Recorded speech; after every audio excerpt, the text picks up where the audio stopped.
On this episode of Law Weekly, we look again at the Petroleum Industry Act and the move by the president seeking some amendments to the legislation. We have the views of an oil and gas expert, Aderemi Fagbemi. Also showing on the program today, Lagos State addresses issues of land grabbers, educates residents of Ekpe and Ibeju-Lekki communities on the state's property protection law, plus a recap of some of the top trending legal stories. Hello and welcome to the program. I'm Shola Shieli. It was on Tuesday, September 21st, that President Muhammadu Buhari wrote to the National Assembly seeking amendments to the Petroleum Industry Act. This move is coming less than 2 months after the president signed the bill into law. And this has raised questions and concerns about whether the bill was properly scrutinized before it was passed and whether this will stall its implementation. My guest on the show today is an energy and natural resources expert with experience spanning about 2 decades. Aderemi Fagbemi has been recognized by leading ranking firms such as Chambers and Partners Global and IFLR 1000 as a leading lawyer in the energy and resources industry. She's been involved in the development of legal, regulatory and policy framework documents in the oil, gas and power sectors. And she agrees that someone dropped the ball with scrutinizing the PIA as passed. When I heard about it on the news a couple of days ago, I smiled to myself. I was like, what? So soon? When a lot of people are still even reviewing and trying to understand and grapple with the provisions of the act. But yes, as to whether the president has the right or the powers to ask for an amendment of the act just weeks after he had assented to it.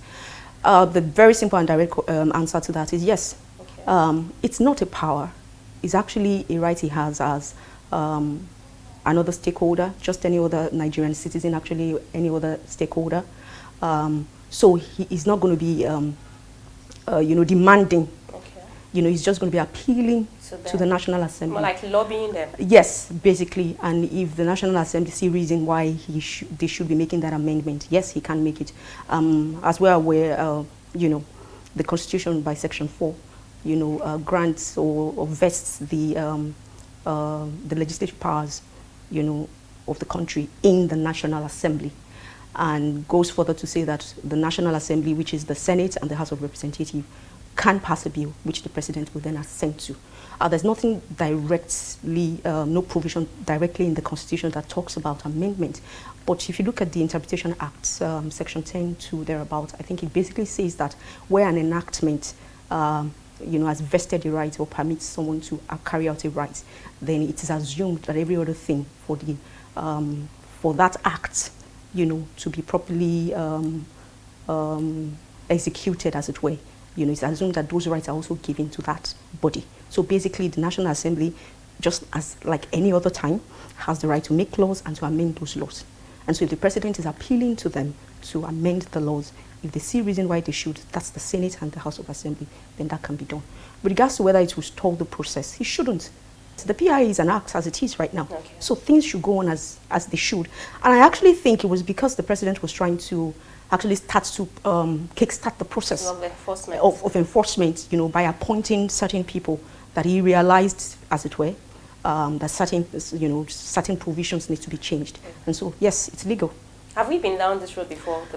There's an assent given and then we ask for amendments after. Has it ever happened? I do not recall any such. Nothing comes to mind. But yeah, it's unusual. It's irregular, but it's legal. It's legal. Yeah. Okay, there was also something that you said about is like any stakeholder, seeking an amendment. So does that mean that any other stakeholder can also ask for an amendment? So the thing is, right now, the PIA is just an act like any other act. So it doesn't matter whether it's 2 days down the line that you're asking for an amendment or 20 years down the line.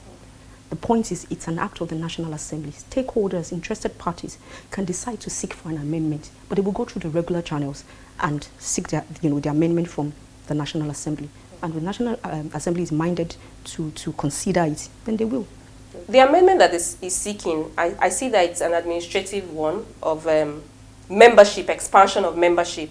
And the president in his words said, because it has not addressed the principle of balanced geopolitical representation of the country. So he wants the intervention of the Ninth Assembly to correct this oversight in the interest of our national unity.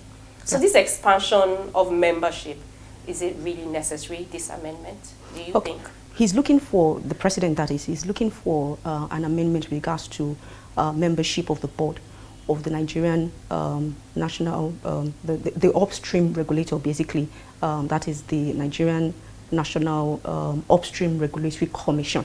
Yes. Yeah? Nigerian Upstream. The Nigerian Upstream Regulatory Commission. Yes. And then he's also looking for the same kind of amendment to the composition of the board of the Nigerian Midstream and Downstream Regulatory Authority. Yes. They have similar provisions with regards to the composition of the board, and is seeking for an amendment.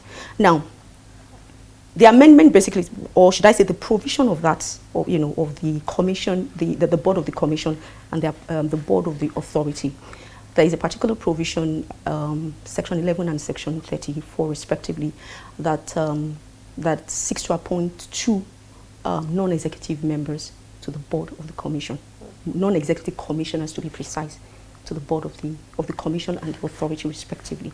And so what the president is saying is those two non-executive commissioners should be increased to 6 in order to, you know, meet the requirements of a federal character, basically meet the, you know, cut across the 6 political zones of the country, which, yeah, is fine by itself. But my concern is that someone dropped the ball somewhere.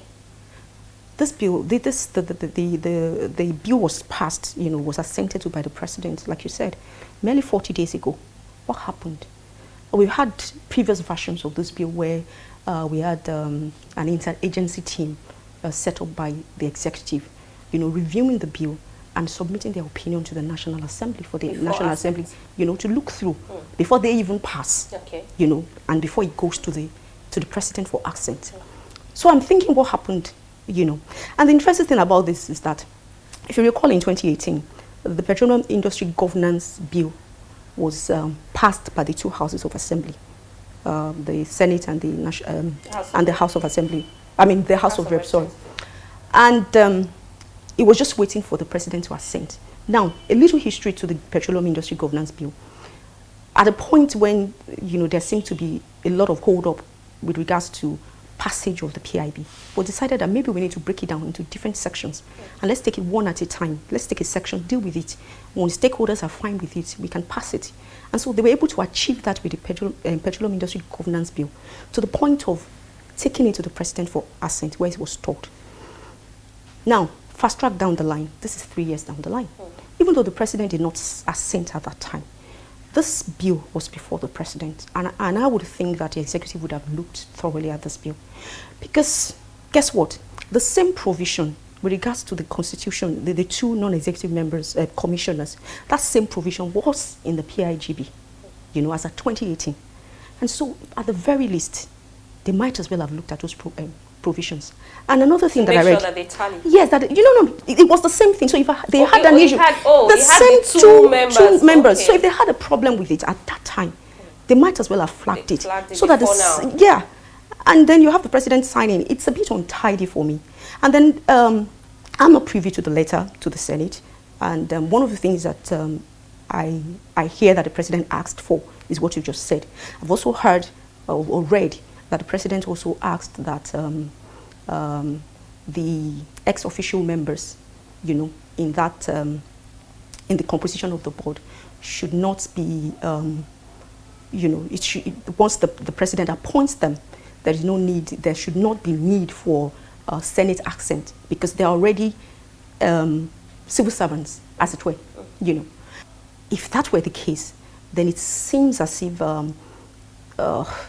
should I say the president or his team did not really understand or did not really go through the provisions of that bill, because that particular provision basically actually says, so the president has the power to appoint all the members of the board, of the commission and the authority, and then the National Assembly would assent.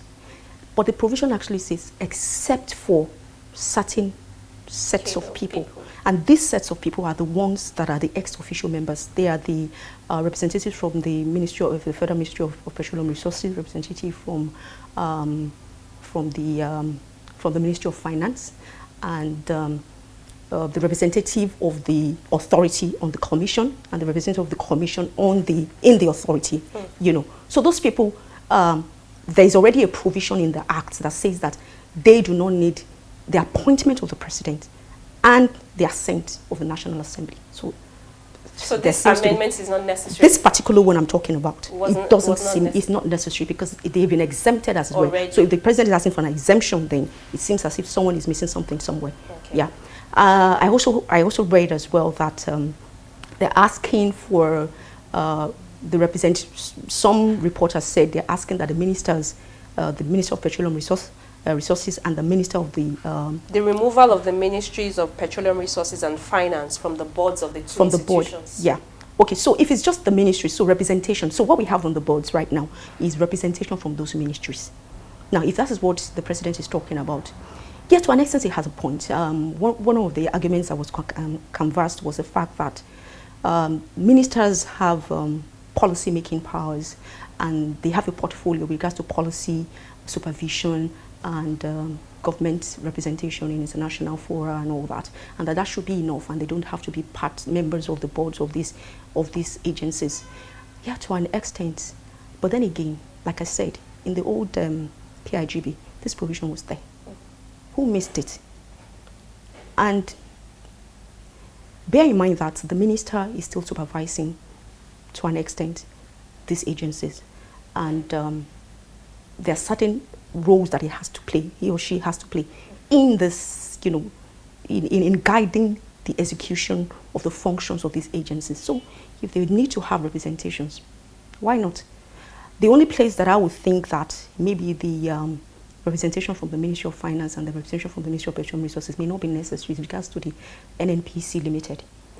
Because we're looking for a corporation that is, or should I say a company this time around, no longer a corporation, a company that is in step with times and that is a properly run profit-making entity with, you know, with less bureaucracy, as it were. So the less of political appointees we have on that board, the better for, yes. So I think that's the only place where I think it's probably necessary. But like I said again, these representations were there before. Someone dropped the ball somewhere, but here we have it. That's it. What else? I know these are the areas that the president has put up for amendments, but as an oil and gas expert, what other areas do you think, now that we have an opportunity for an amendment, that we probably should be looking at? $1 million question. I think, interestingly, even when the PIB was still ongoing, you know, when it was still a bill, you know, over the years, we've had different people, stakeholders, you know, raise different issues. You know, the PIB should have this, should not have this, should represent certain interests and all that. And I think the debate can go on forever. Rarely across the world would we get a perfect legislation. Rarely do we have that. But what do we have? I think the important thing is, first of all, I'm happy that it has passed finally.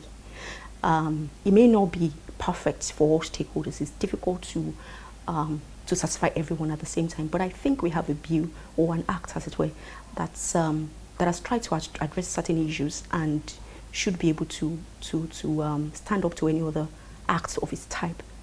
Anywhere in the world. Anywhere in the world. So having said that, I've had arguments being canvassed about the fact that this is the time for the president to also look into the arguments of the host communities that the trust fund that is to be set up, you know, based on the provisions of the Act, should now be 5% rather than the 3% that we have in the PIA at the moment. Now, the thing is that when the National Assembly passed the bill, you know, it's canvassed for 2.5%, you know, of the total annual expenditure, the previous year's annual expenditure of the operating entities, the licensees and lessees in the both upstream, midstream and downstream operations, you know.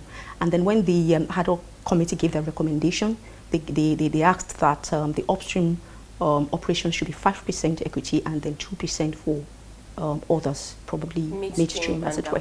Yeah. Now, the bill says 3%. Should it be 5%? Should it be 3%?